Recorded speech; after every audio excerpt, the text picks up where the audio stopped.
Oh, I shit my pants. Actually, that may have been me. Oh, you're living the dreams, DP. Yeah. Devil may care attitude. Strong thighs. Beautiful girlfriend.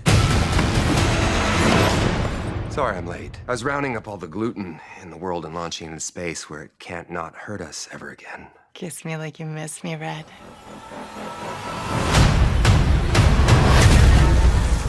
Welcome to Kermode Uncut. I'm here with Jack Howard to talk about Deadpool 2. Jack, we've both seen it, and I'm going to go first. If you don't mind, okay? Go ahead. I have no idea what I thought Deadpool 2 was a huge disappointment. I'll tell you why. I really enjoyed the first one. I thought it was really scabrous and really rude and really funny, and I laughed out loud in it, much more so than I have done in many comedy movies.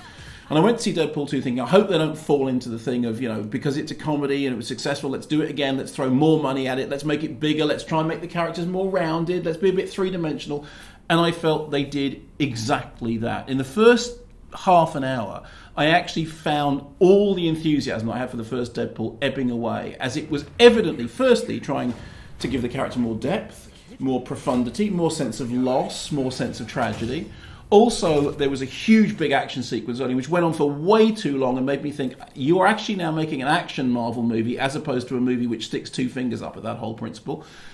And then by about midway through the film, I was thinking, this is really bothering me, because you brought in a young actor who I really like. You've taken a character that I really like because it was doing something very, very subversive. And this is starting to remind me, and I don't say this lightly, of Kick-Ass 2. No. Of Kick-Ass 2, a film which I absolutely loathed, having loved Kick-Ass. Yeah. I then sent you a message saying, I hope you dislike this as much as I did, and you said... No, I don't. I think that...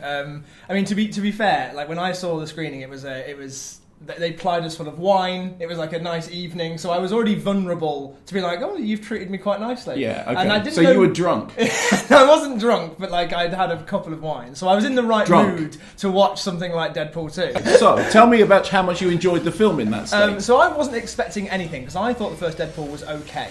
Oh, you didn't like it? Yeah, I thought it was all right, but I think that the second one sort of surprised me. I didn't know what it was going to be. Okay. I wasn't expecting much. And then I thought that the depth and the sort of the respect that they treated the character with and sort of did something I wasn't expecting was exciting. I thought that it was like, oh, you've made a proper film. You've not just made a silly film. Yeah, because but I agree with you that they made why make a make the film that you made for? I think the Kick-Ass 2 comparison is like so hurtful, because I adore the first Kick-Ass, and the reason why I thought the first Deadpool wasn't as great as everybody else did is because it's not Kick-Ass. It's not Kick-Ass. No. And Kick-Ass did it way earlier than ever. It was just like too early for everyone else. Yeah. I remember seeing Kick-Ass for the first time, and I remember Nigel Floyd saying it's like seeing Clockwork Orange. You just think, I can't believe they just did that with that character. Yeah, I absolutely adore Kick-Ass. It's genuinely one of my favourite films ever.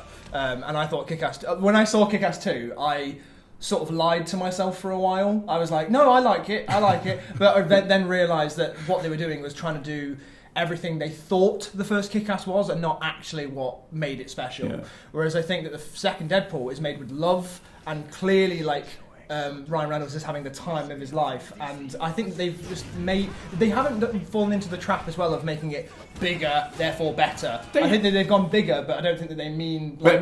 Jack, I agree with you. It's bigger, but it's not better. I don't think they mean that. I don't think they're trying to distract you by going, look at all the exciting action. I think they've just added that in, but I think that it's still got comedy at its core. It's still flipping off its finger to the rest of the superhero universe. Did you not feel it was terribly corporate? Did you not feel that it was suddenly the corporate weight got behind it and went, actually, this weird, subversive, quirky character might have some mileage in it, and suddenly the whole baggage of all that stuff was behind? I mean, when you said it was made with love, that was the thing that I felt was lacking. I felt the first film looked like it had been scrappily put together. We know that it took ages to get anyone convinced to do it, and it didn't have a whole bunch of money behind it, and it looked like a movie made by people sort of scrabbling around on the edges. This looked like a film made by people who knew they had a hit, people who knew they had the audience. And when you say, for example, Ryan Reynolds was really enjoying himself, what I see is in the first film he looked like he was fighting his corner, and in the second movie he looked like... Right, okay. Here I am. The other thing is, when I saw the trailers for Deadpool 2, I was like, okay, I can see what you're doing. You're setting up the X-Force, and you're using Deadpool 2 as a vehicle to set up these other characters. And then, without giving anything away, the film sort of sticks its finger up to that idea as well. It knows that the audience is smart enough to watch those trailers and all the clips beforehand and be like, I know what you're doing here, and I'm excited to see where you're going with this. But then it just doesn't do that, and I really, really enjoyed that aspect of it. Okay. If you went and saw it again, do you think you'd think it was better or worse? I think, if I'm being honest, I probably would enjoy it less. Okay. But I actually don't really want to ruin the experience I had of it when I saw it the first time, which was just a surprise. Like, I was just surprised by how much I enjoyed it and how different I thought it was from my expectations. So I sort of don't want to ruin that. All right. So look, one final sentence for the viewers. If you had to sum the movie up in one sentence from you, one sentence from me. Not what you were expecting. Better than the first. Exactly what you were expecting. Worse than the first. And you made me go first that time. Brilliant. Thank you, Jack. No problem. Thank you. Oh, that's not good. No, no, no. Oh, you're not going to walk that one off. Oh, that's so gross. Ah.